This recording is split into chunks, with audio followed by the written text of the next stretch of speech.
Welcome to the North Witch Podcast with your hosts Azariel Flame and Sandra Von Holland. In this podcast, we explore all the things that can help us to be better and improve our lives in body, mind, and spirit. Looking at everything from witchcraft, sorcery, woo-woo, spirituality, biohacking, the mundane, and everything in between. We occasionally have on guests from various backgrounds, practices, and philosophies. We welcome everyone from all walks of life, from the left-hand path to the right-hand path, from the medical to the holistic, from the woo-woo to the scientific, and everything in between. We have conversations and discussions about our experiences over the years, what works for us, what hasn't worked, and explore new theories and science, trying them out, seeing what works, and debunking what doesn't. Thank you for joining us on this wicked adventure along the crooked path as we adventure into the mysterious and wonderful world and welcome what truly works for us to become better witches, sorcerers, magicians, and our best selves so that we can live our best lives. May these conversations help you to ignite the light within. The views expressed by our guests on this podcast do not necessarily reflect the views of us here at North Witch Magic Co. All of the information shared on this podcast is anecdotal and shared for entertainment purposes only, and does not constitute medical or financial advice. Always consult a doctor, physician, or professional in their field before trying any of the things that may be discussed on this channel. Magic and holistic healing should work alongside allopathic care when necessary. Hi, everybody, and welcome back to another exciting episode of the North Witch Podcast. On today's episode, we have Jason Augustus Newcomb, who has just now released the PGM Tarot, which was a very successful Kickstarter campaign.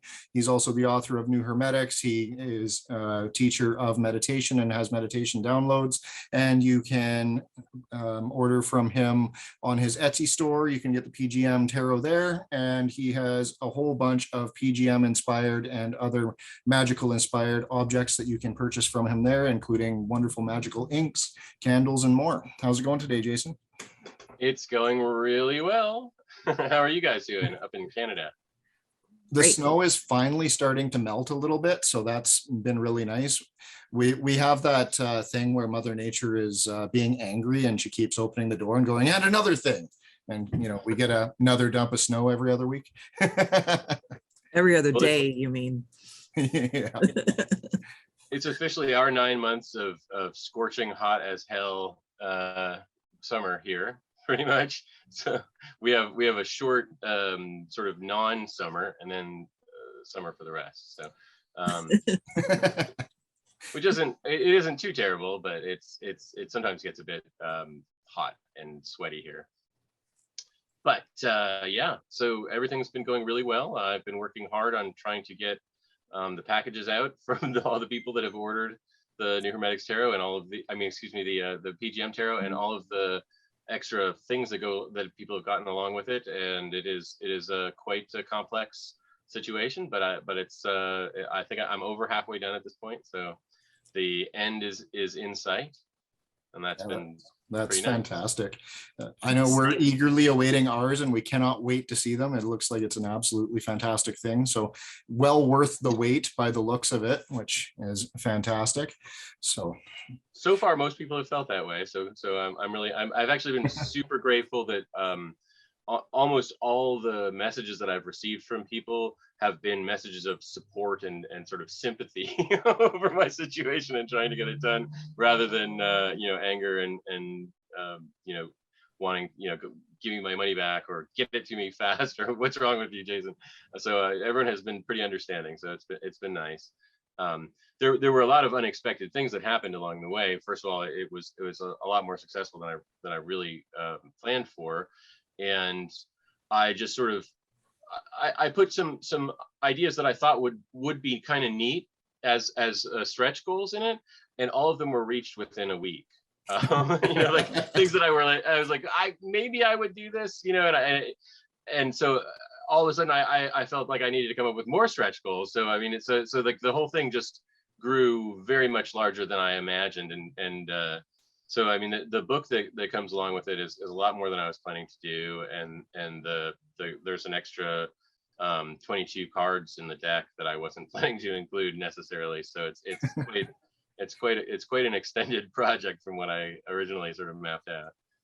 How exciting though. That's great to see that it just grew and grew and grew. Yeah, it's fun. And honestly, like there were some things in particularly in the cards that I was sort of bummed that I couldn't find a place for in the original, because I was trying to create a tarot that was a tarot. I didn't want to have it stray too far from sort of the conceptualizations of the tarot that I've worked with for my whole life, because I do readings for people pretty frequently. I'm a professional tarot reader as part of what I do, and I didn't want to create a tarot that I couldn't use. There was something that was so far from the tarot that it would be different. So I mean, I tried to create cards that were kind of in line with how most people read the tarot, but at the same time, I didn't want to include that sort of 19th century Golden Dawn Kabbalah aspect of things so much. I wanted it to be sort of genuinely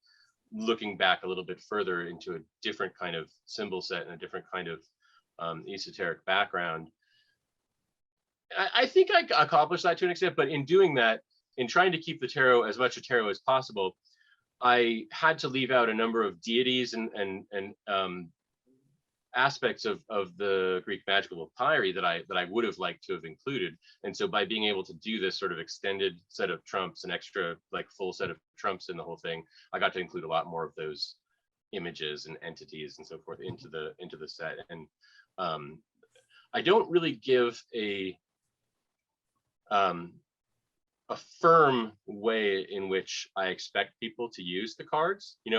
I've actually intentionally not labeled them for the most part, although I do say the names of the deities, and I do sort of have an outline of how those go. I don't number any of the cards. The numbered cards are obviously numbered in the sense that they have images that relate to that number, but I don't put that on them because I wanted them to be sort of talismanic, and that you could use them as much on your altar for doing a spell as for doing a divination. And to me, when I've used the tarot in the past, I always kind of get distracted by the stuff that's written on it, rather than just concentrating on the imagery and the energy of it. So I wanted to create something that didn't have that, and also I wanted to create a set of trumps that would have options for people, because I know there are a number of different ways in which people have kind of mapped the Greek letters and Greek, and I know that there's a number of different approaches to how to kind of make a Greek version of the trumps, and I didn't want to like exclude any of those from it. So I tried to keep it as open as possible, so you can utilize them in different ways. You can use my sort of outline that I've created, or you can use someone else's, and it's not numbered in a way that makes that seem wrong. That's very cool. So now with that, that's a very interesting thing too that you've done with this deck, is you've taken them and you've made them so that they can be used for spell work. So do you include like a number of spells that you recommend for each of the cards in the book, or what can people expect with that? Well, like I said, I like to keep things open-ended, so I'm not recommending that people do anything, but I do. one of the stretch goals is that I was going to create spells for all of the cards, and so I've got spells for every single one of the numbered cards, with two exceptions that are the talisman that's on it is a phylactery that would be utilized for a different spell. So I didn't create a spell for that, but like I mentioned that you can use it for this or that spell. And then I have sort of my standard visionary work that I include in it for working with the Trump images, and also some suggestions on how you might utilize those for spells as well. So there's 40 plus spells in the book that comes with it at this point. And that, like I said, that was one of my stretch goals. Originally, I was going to include maybe like 5 as examples of what, and I had it, I don't even remember what they were at this point, but I had it in mind that there were a few that I could say like, oh, this is one way you could approach it. This is another way you could approach it, but then I was just like, okay, well, I guess I have to create. The largest single section of the book is actually the spells, even though they're done in a fairly, so like here, I don't know if you can read it, but you can see there's like 2 or 3 spells on this page. So they're not like extremely laid out, but it's you know, there's definitely spell work to be done in here. Fantastic. So since we're right on this actually jumps into one of the questions that we had in the PGM group already. And so they wanted to know what your inspiration for the PGM Tarot project was, as one of the first questions there. Well, it was interesting because I wanted to create a tarot that related to more the numerology of the ancient world rather than the Kabbalah of the modern world, so to speak. That was my first thought. And very quickly, I was looking at imagery online and I thought, this Greek pottery imagery looks a lot like tarot cards to me, you know. So as that kind of dawned on me, it really began to formulate in my mind. And then I realized that the Greek Magical Papyri have so many different images in them that are related to different kinds of spells that would be an interesting way of doing it. And I noticed that a lot of pottery of that period, or really a slightly earlier period than the Greek Magical Papyri would have been, but has multiple layers in it. And so let me see if I can grab a card here and show you what I'm talking about. You know, it'll have sort of one scene along the one part of the vase, and then there'll be another scene in a different part. So I thought, well, I could kind of combine multiple images into one thing and create, you know, cards that have, okay, so here's an example, that have like a talisman up at the top, and then sort of a different section that has the card figures in it. And then as I was kind of considering that, I thought, well, this is partly to do with just the shape of the cards, but I thought, you know, this really doesn't, it's too wide still. Is there a third section that I could put in there? And then I thought about the Homer Oracle that occupies about 7 pages of the Betts book. You know, that's this sort of extended. There's sort of quotes from Homer, but I haven't, when I've actually searched them out, which, you know, what exactly is being said, I haven't found a single one that completely matches with the version of Homer that we have today. So, which is strange because none of the scholars that write about it have ever mentioned that before. Like, you know, the Betts people don't mention it, and no other person that I've ever seen mention it has ever said that. But it does not quite seem to match with our current version. But there's always like a close, like, because they put a line number in it, and I actually include that at the very small in the cards. But if you go and search, you're not going to find these exact phrases anywhere, at least not any. I mean, I did not look them all up, so there may be some that perfectly match, but all of the 20 or so that I looked at, because I was like, where is this coming from? What part of it doesn't completely the joys of hundreds of years of discrepancy between translators. Sure. Well, and obviously it was a, I don't know that it was as codified an idea, you know, as it is today. You know, this is what Homer is, but I mean, Homer was sort of an idea as much as he was a person, you know. So there were people probably modifying things that were orally presented for hundreds of years in various different directions. So I mean, I don't know, but that it seems like, yeah, it's a it's a loose idea. But so anyway, those are the bottom part of it. And it's funny because my original intention was to really not have words on them at all, because because when I do readings, when I first started like sitting in a New Age shop doing readings for the public, I brought my Aleister Crowley Thoth Book of Thoth tarot deck, because that was the one that I had used the most. And I found that the people who were getting readings would often get caught up in the little word that was at the bottom of the numbered cards, you know, things like ruin and you know, indolence and stuff like that. They would just, their eyes would go there, and then there would be no way of discussing the symbol in any other way than in reference to that word. And I thought, you know, like I don't, and so eventually I switched back to the Rider-Waite, which was the first deck that I ever used, because everyone's very familiar with that deck, and it doesn't have those words in it that upset people, and people are I tend to, my reading style tends to be sort of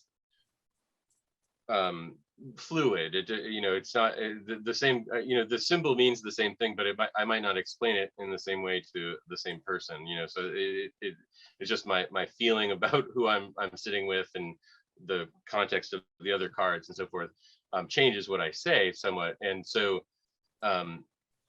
that deck is very easy to utilize that way, because it's just sort of a bunch of images that people are familiar with but don't really know what they mean. So there's a lot to do. So with this deck, I wanted that feeling to remain, but then I ended up putting those Homer Oracle quotes in them. Luckily, they're all very sort of open-ended, so they don't really, there's a lot of possibility. Even if someone were to read one, they're not necessarily going to get stuck on a particular idea, because very often they aren't written in a complete sentence structure, and they don't necessarily mean one thing. They could mean any number of things. So there's still that sense of looseness to it that I like, while having an interesting little phrase, which would allow a person who's not even all that familiar with the tarot to just throw that phrase out there and see how it lands, and then describe the images. So for sure. I believe there's even a spell in the PGM for using the Homer oracles as its own oracle, like for bibliomancy, isn't there? So you could probably do something similar to that with those. Well, there's a lot of Homer stuff actually in the Greek Magical Papyri. There's that long extended thing that has that's based on dice rolls. That's the one I was referencing. Yeah. Well, that's what I'm quoting on. There are 213 of those, I think, and I obviously only take 36 of them, but for sure. That's what the quotes at the bottom are, is from that particular set of oracles.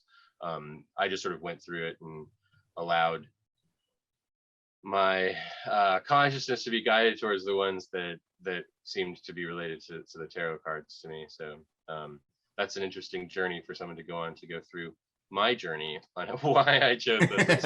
Some of them seem very logical, and other ones it's like, oh, I'm not even sure why I chose that.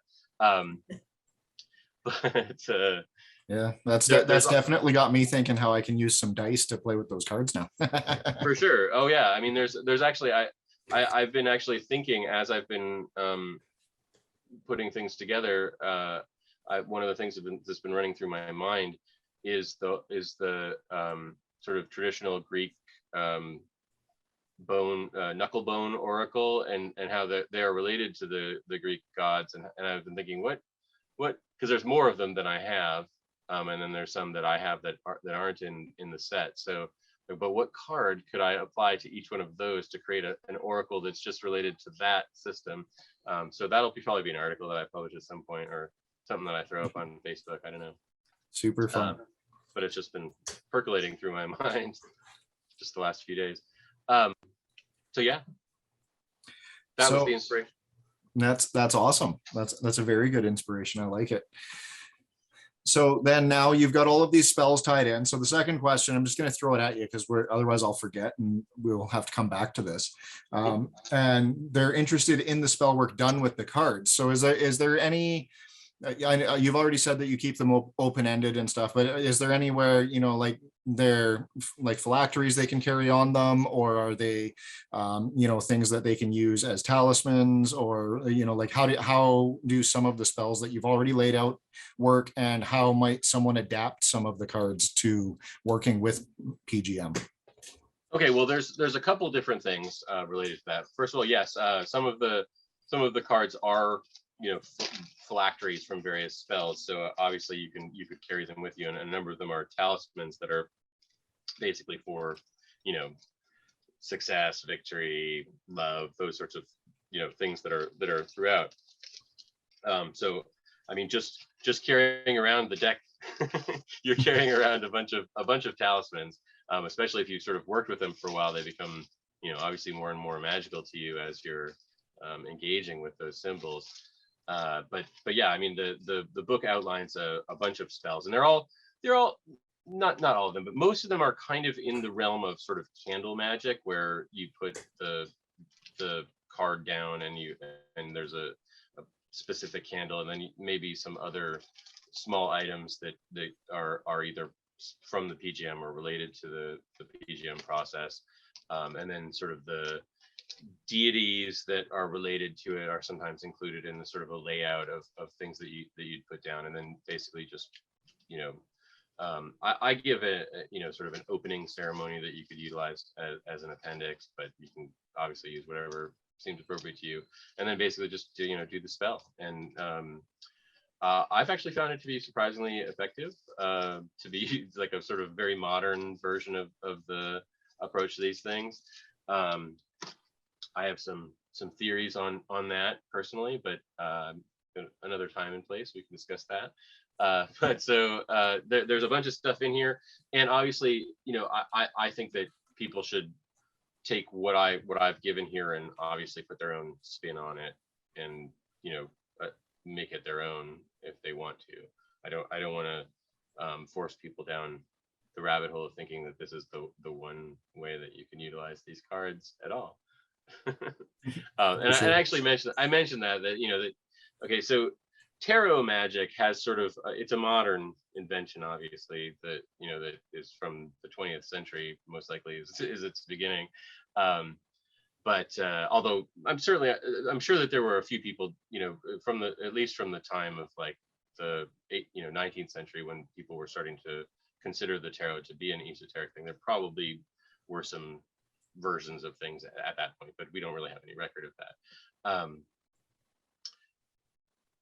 But it's a modern thing, and it takes a few different forms. Usually there's either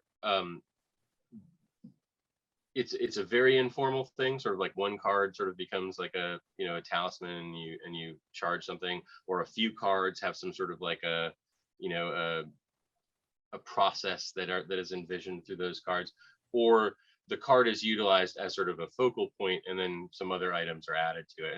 And the spells in this book are kind of all in that latter category, just because it seemed more appropriate for the context. And I kind of I have a very limited pantry of items that would be required to do all these things correctly. Oh, I also should mention that one of the stretch goals was to organize and publish my materia magica of the PGM, which is like all the physical items that are mentioned in it, and I do have that at the end.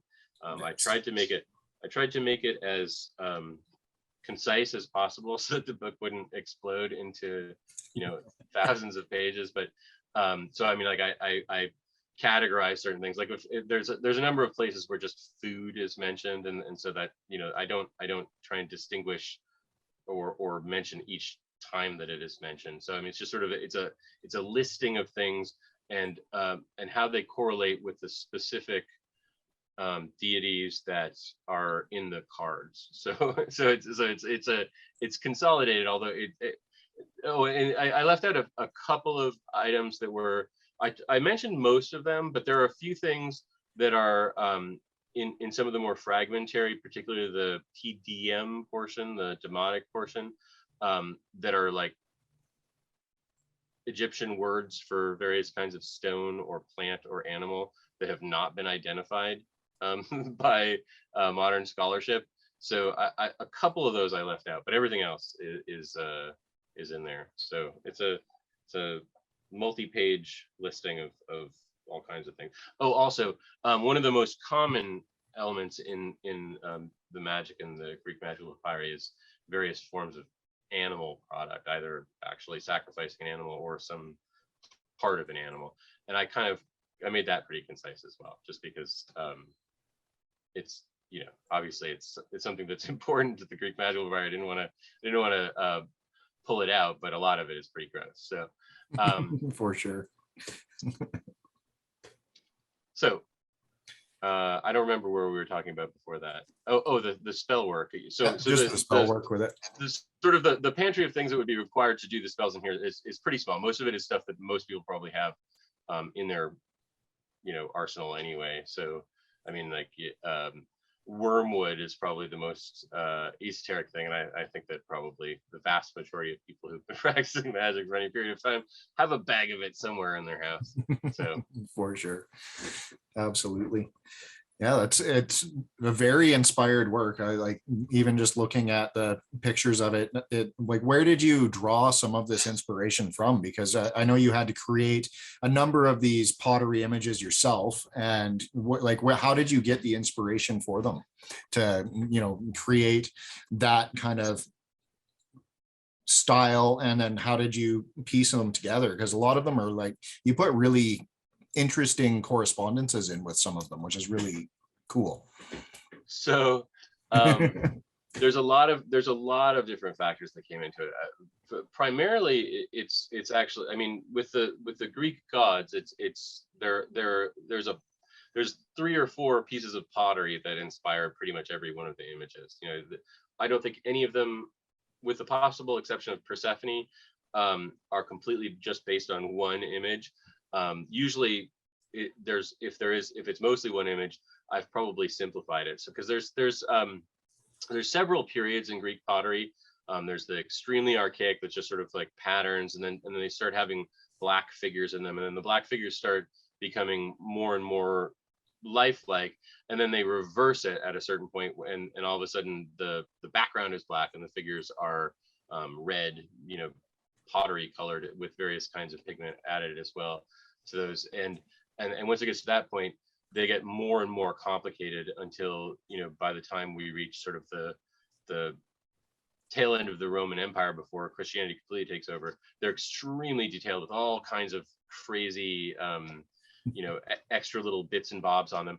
And I artistically couldn't handle a lot of that, so I kind of simplified back to like sort of the probably about 700 BC is where my art style really sits. And so when I could only find an image that was in the more archaic black figure one, or that was only in the much more modern, so to speak, more complicated one, I just sort of brought them to what I felt was that sort of period that I was comfortable with.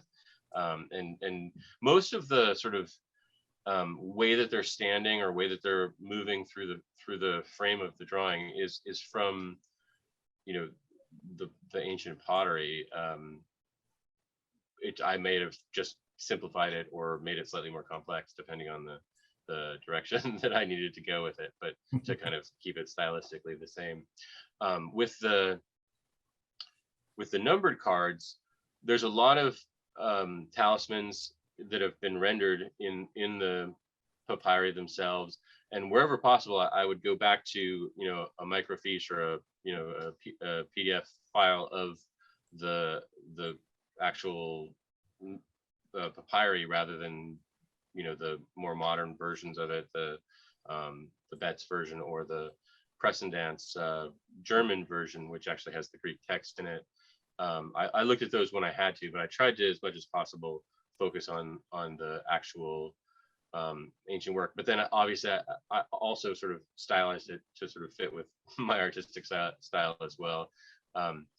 And a lot of it wasn't really rendered. So, I mean, a lot of the images of talismans are based on what it says in the text that I've done my best to interpret and make an artistic talisman out of.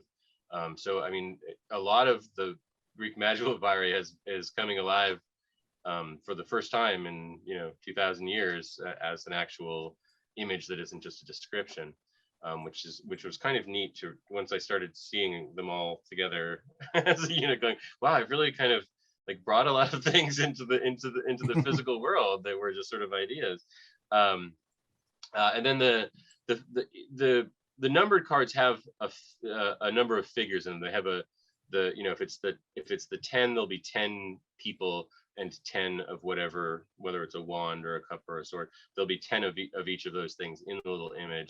And as much as possible, I tried to somewhat base those on pottery images that were out there, but and I went with the black earlier black pottery style for those. But obviously, the tarot doesn't, there aren't enough variations of those sorts of things to really make them all directly related to historical objects, but I tried to make it somewhat related to them at least. The one thing that I was most fudging was the swords, because almost all Greek pottery has spears instead of swords, but spears and staffs or wands are too similar to each other. They're already, because of the fact that they only occupy a third of the card, they're already smaller than you would see in a normal tarot deck to begin with, and to have those like little tiny things. I mean, I like the Marseille tarot, but it's sort of confusing to look at sometimes, because the swords and the wands, like the only difference between them is that the swords are what's the word I'm looking for, circular, or they're rounded, and the wands are straight. But other than that, they look very similar to one another. So if you're just throwing those cards out, you're like, you can look at them and get a little confused as to which way. And I didn't want to have that feeling. I wanted you to be able to know this is the card that I'm looking at right now. And obviously the talismans helped that a good bit as well. So yeah, I don't remember what the question was, but that was my answer. That was long. That was a fantastic answer to that question. You don't remember. It's great. I am thoroughly satisfied with that one, Jason. Okay. Hopefully whoever asked it is satisfied. So then with that, since you were just talking about, the pips and how things can be a little bit different, one of the questions that was asked is, how did you assign the talismans to the pips? How did you come up with the revelations for that? Again, it was a largely intuitive rather than intellectual process. It was, I mean, I would say out of the 36 talismanic images that are, from numbered, there at least 30 of them, I think that you would look at them and go, okay, yeah, I get why that would be the case with the, sort of energy of the card. A few of them, it's sort of like, well, I don't really know. That was just the divine inspiration that came through, and that's what happened. But I mean, there's things like, okay, so, and again, like I can't claim this isn't like an intellectual or me being clever process. It just sort of, I don't know, it came through me. But like the Seven of Pentacles, the the sort of Rider-Waite version of that is a guy. He's a farmer, and he's kind of like waiting for his crops to be ready to come in. And the divinatory meaning is kind of like, oh, you're disappointment. You're not getting you're not getting delays, and things aren't coming to you as you want them. And so that card is it's again, I kept that sort of agrarian feel. There are a number of the cards that kind of are an homage to the Rider-Waite, but it's unlike most decks, it doesn't at all look like a Rider-Waite deck.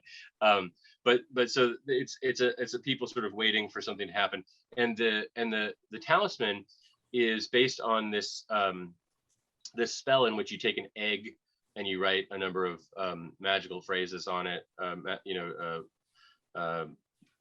barbarous names and so forth, and you're supposed to bury it on your property, and it's supposed to bring you business. So that's just very like imagistically. I don't even know if I was aware of the it's the same. It's the idea of sort of like burying something in order to have it grow for you, and it somewhat fixes the card, which is things are delayed. So this is an egg that you plant in order to grow the things that you want. And a number of the talismans are that way. They don't reverse the meaning of it, but they sort of like they heal whatever the sort of dilemma that the card brings up is. A number of them, especially the swords, which obviously tend to be a little bit more antagonistic to begin with, are not necessarily a healing. They're actually sort of emphasizing it even more. There's problems, and here's how to make the problem bigger. But a lot of them sort of are related to the divinatory meaning, but kind of fix it or help you to overcome it, which would mean that as a reader, if you wanted to, if the person strongly identifies with what's going on in that card, you could say, well, you should probably get this candle that has the talisman on it that would help you to move beyond that. So that's obviously one way in which all of this stuff could be applied. Fantastic. So now with creating these, I'm sure that you've had a pretty intimate connection to each of the cards. So which one had the strongest connection, influence, or lasting impression for you in your life? Like, which one did you get the biggest connection with out of the whole thing, with this whole process? Well, there's really, there's three different things going on in the deck. There's the major arcana, which are the divinities. There's the minor arcana that are all those talismans and images that I was just talking about.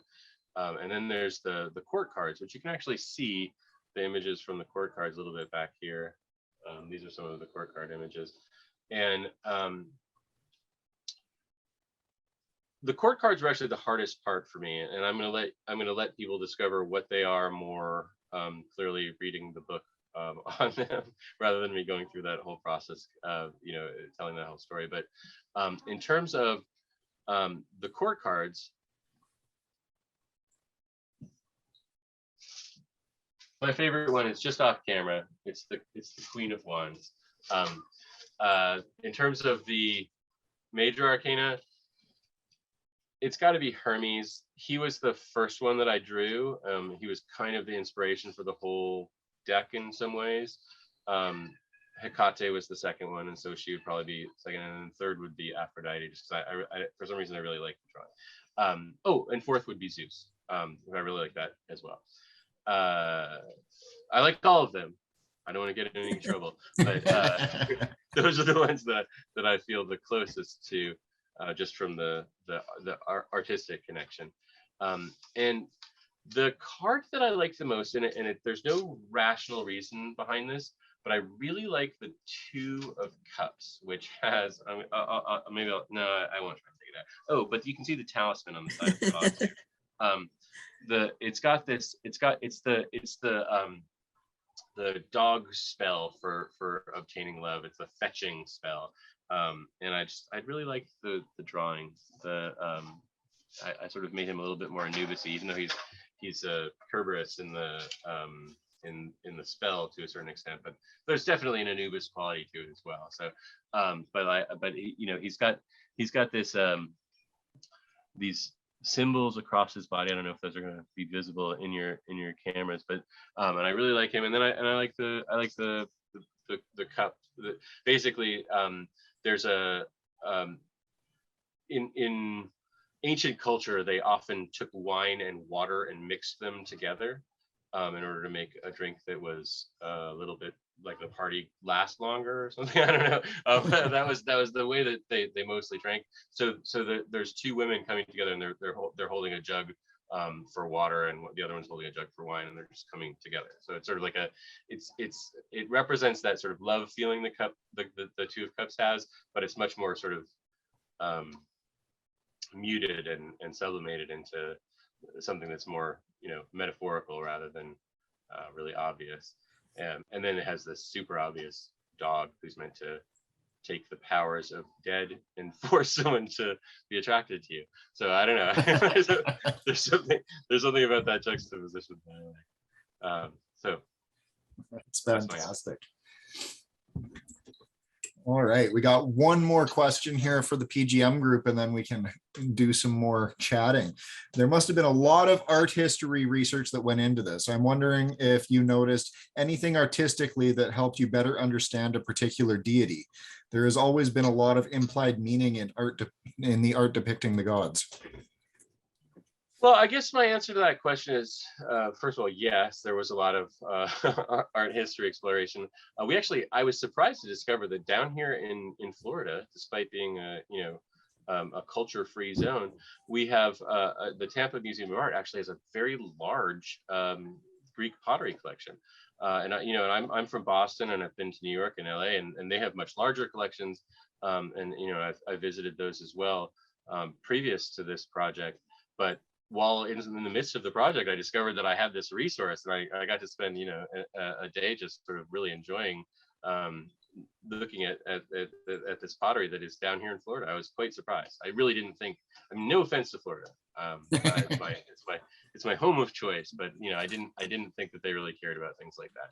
And in fact, the rest of the museum is largely a lot of very weird modern art, and then this giant section of pottery. But the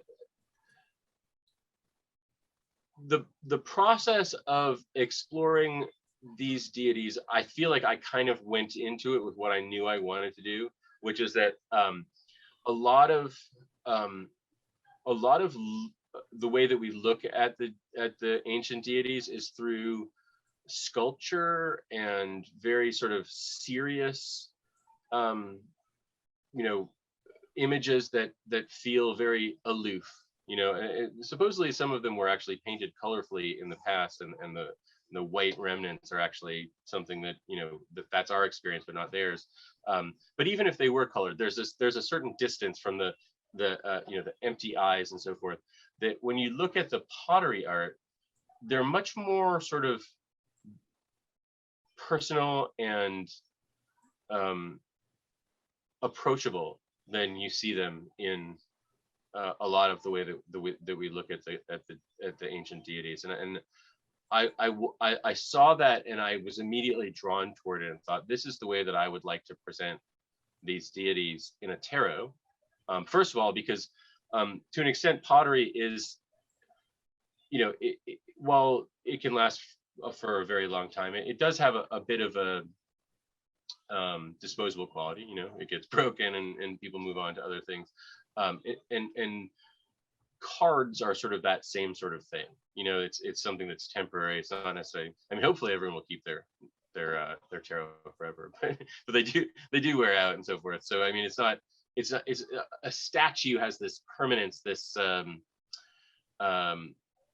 of otherness that is not as easily approached to me, in my mind. That might not be true of everybody. That's just the way I feel. And I like statues, and I have many of them in my life.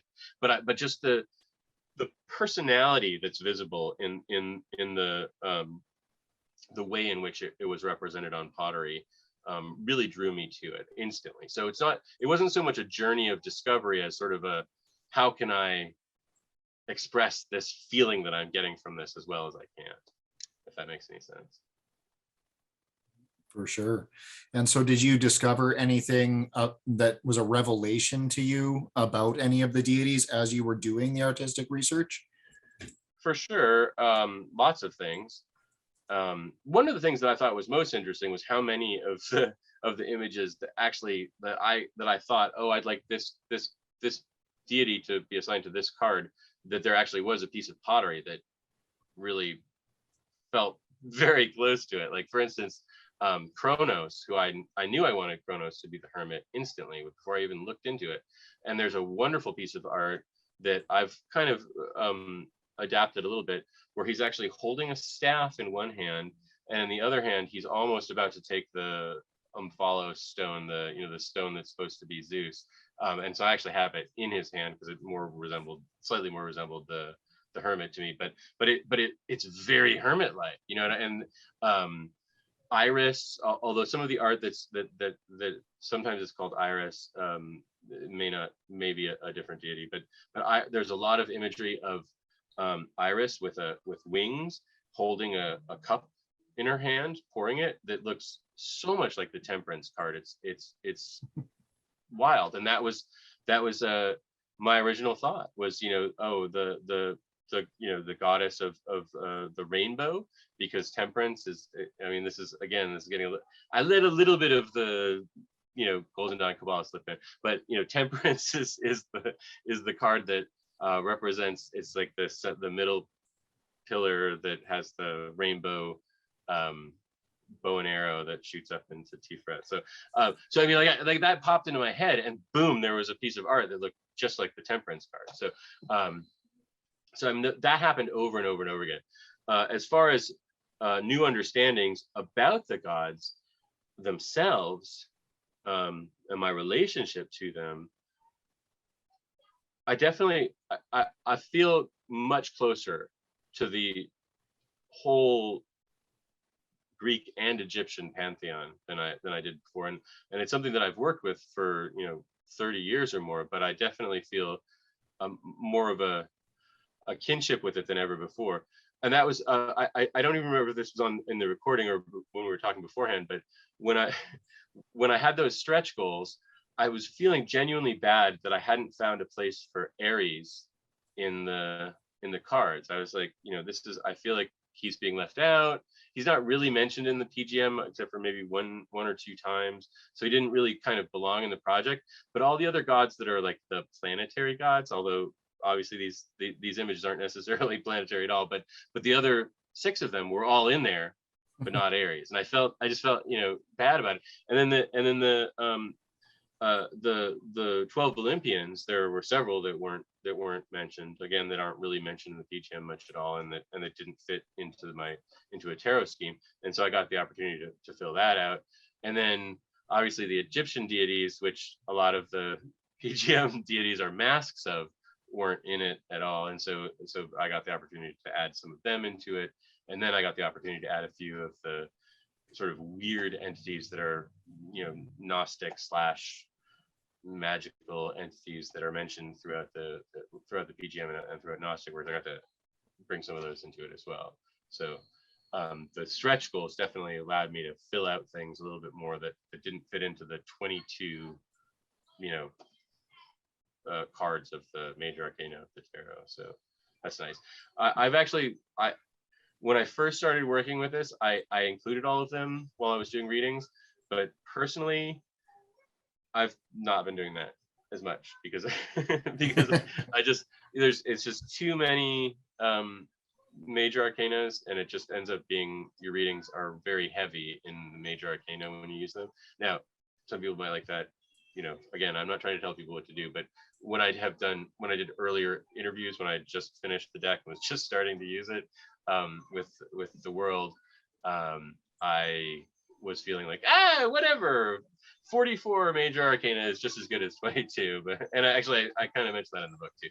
But I definitely think it's probably better to, and it doesn't need to be 22. I mean, that's something that we're committed to only because it was a card game, and then somebody thought, it also matches the Hebrew alphabet. Neither of those things are relevant to utilizing it as an oracle for yourself. So if you want to have 24, or you want to have 26, or you want to have all 44 in there, it's up to you. But I just think that all 44 is a lot, especially since like sometimes you put down one and it's Hermes, and then you put down another and it's Thoth, and then you put down another and it's one of the cards that has a Hermes or Thoth talisman in it. And it's like, well, this is a lot of that particular. I mean, there can be a meaning in that, but at the same time, it becomes a lot harder to continue the conversation with the person if it's just one thing over and over and over again.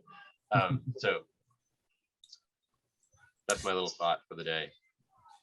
Awesome. I was actually going to ask you about that. How has your experience been using all of them versus just 22? So that's cool to get your insight on that. There's definitely, I mean, the thing is that there's some that are fun that I've ended up pulling out, that I wish I could have back in, but it just, I mean, and honestly, sometimes I leave them in. It just depends on my mood. So, sure. It's there's a lot of, we live in a time in which we pretend that the tarot is something different than it is, that it's much more inherently magical than it is. And at the same time, we also have a bunch of things that are just oracle cards that have like 30 cards in them, and those are also used for the same purpose. So we have this one thing that's been elevated outside of its really historical context, and then other stuff that has no historical context that we treat in exactly the same way as the mystical thing. So I mean, I kind of feel like at a certain point we need to go, yeah, anyone can just do what they feel is the right thing for them and just utilize it in the way that works well for them. If it's giving you good results to utilize all 100 of the cards, go right ahead. if it feels like a lot, it does. I gotta say, when you hand it to someone, because these cards are actually, they're not like super thick. Like some tarot decks have these, or oracle decks have these like cards that are they almost feel like they're like 3 cards glued together. They're so incredibly thick, and they have this gold gilt edge, and they're very thick. These are more like, if you've ever held a tarot deck from the 1970s or earlier. They tended to be on a little bit more flat cardstock and a little bit thicker and more springy than what we see in a lot of decks these days. These feel more in that line. So the 100 cards is pretty thick. You know, it's not. Yeah. And when I hand a deck to you know, a member of the public that hasn't held a lot of large decks before, even a regular sized tarot deck, they're like, whoa, this is a lot to manage. And when you hand this 100 card deck to people, a lot of people are like, I don't know what to do. I'm completely at a loss with what you've handed me. So keep that in mind as well. For sure. So have you moved to using your deck in your readings that you do? Sometimes it depends on the context and who I'm working with. Certainly there are people who I just don't think it would be right for them. It's too magical and it's too unusual, and like when I'm doing a tarot reading, I want it to be helpful to the person. I don't want them to be so distracted by the process that they're not getting anything out of it other than just sort of like, oh, those are weird cards that you've got there. So I mean, I will use it more with a more magical person than with a more lay person, if that makes sense. Great. So you've been pretty quiet there the whole time there, Ma. I know you've got to have some. Well, I need to questions see the from all deck. that. I need to feel it. I want to feel it. I'm All right, excited well, to get it. I'm gonna try and get you guys your shipment this week. So hopefully within a week or two, you guys will have it. And if you want to have me back on and talk about it again, I'd be happy to. So. Well, we'll for sure have to do that once Sure. we have them in our hot little hands. And So now, because this is, I mean, by all intents and purposes, this could be looked at as almost like a chaotic version of the Greek Magical Papyri. Have you found any interesting ways that you're using the cards now as maybe a magical device rather than just a reading device that you hadn't really thought of before, or maybe, something that you carry around on you now, or that you know what I mean, like something that you've put into practice from this that kind of shocked you? I mean, I don't know that it shocked me, because I was kind of, as I was creating it, I was kind of going, wow, I have a lot of magical ideas for how I'm going to be utilizing this. So, I don't know that anything really jumped, past where I was then. Maybe that will happen eventually. But I do have this secondary thing that I find myself utilizing a lot, which is that, again, this was a sort of I don't think this was a stretch goal. I think this was something that I offered from the beginning. But I created these cards that just have the talismans on them. So with a little border, a little Greek border around it. But so this is the stele of Aphrodite and all of them, and then also I have all of the deity images as well on little cards like this, and I find myself actually utilizing these more for magical purposes than the cards themselves. And I guess that surprised me, because I this was sort of an idea that kind of came from like, oh, I like the way they look just by themselves. Maybe I should put them on cards on their own outside of this deck situation. So that magically these find their place in my life more than the tarot cards, and I utilize the tarot cards largely just for doing readings, although I have done some workings with them as well, but not nearly as much as these. And I really like the candles as well. That's a really I've created vessel. What are they called? The vigil candles. Vigil candles, yeah. With all of the imagery on them, and I've utilized those quite a few times as well. So these images have jumped outside of the tarot into other places as well in my life. Yeah, that's awesome. that's exciting to see that. I can't wait to start playing with them. I have some really cool ideas myself. So I love that you kind of left things open-ended. That's something that I thought was really cool myself right off the bat. Like, like you said, most people would think 100 cards is way too much, but I'm like, oh, 100 cards. I have so many ideas for that. Yeah, but I mean, the standard tarot is within there. So it's just, there's just have been an extra 22 cards, which that was something that I'd never, for some reason, I'm not really a math person. So I never thought about the fact that 78 cards is exactly 22 cards away from being 100. Never thought of that until I started creating them, and I was like, oh, this makes it exactly 100 now. Huh, interesting. For sure. So, yeah. So you said that your first couple cards that came out were Hecate and Hermes. Do you feel that maybe you were kind of guided through Gnosis with them on how to put these together? Like, did you feel that there was kind of more of a magical bond coming from, because they're very much communicator spirits, crossroads spirits, do you feel that a lot of that poured through you when you made this? Honestly, yes, that is both true in a more metaphorical sense, but also in a very material sense. At a certain point, I had a bunch of images and ideas, and I literally took my Hecate statue and my Hermes statue, and I put them on an altar in the middle of all of it. And I said, where am I supposed to put these things? And that that was my process for making. Some of the decisions were already there, but for filling in the holes and where things weren't making as much sense to me. So yes, they were both very much a part of the process. The third image that I did was actually Typhon as well. So although he was not as much of an advisor. So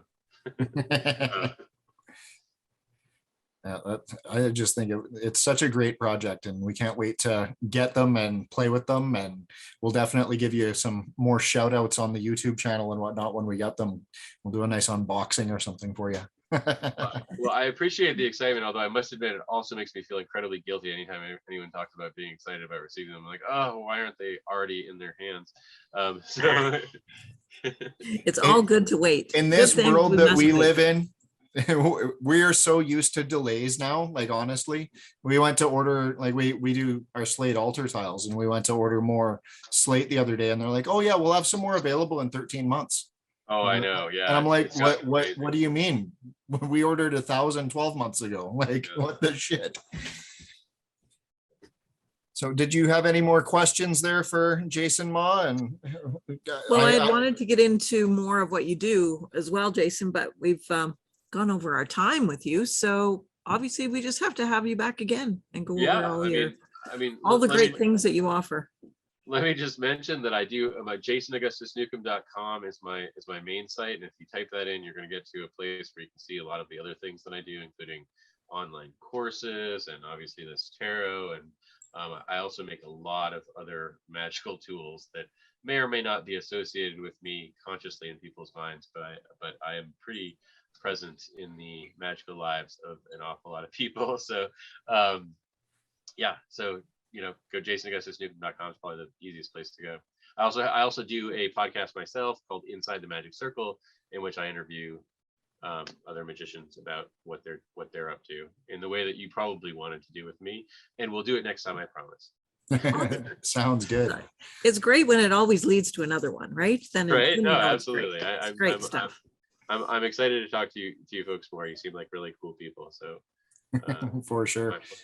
We definitely enjoyed having you on. Thanks for coming, and thanks for the patience on your end for things being rescheduled, but with us, and that's for your patience for things being rescheduled by me.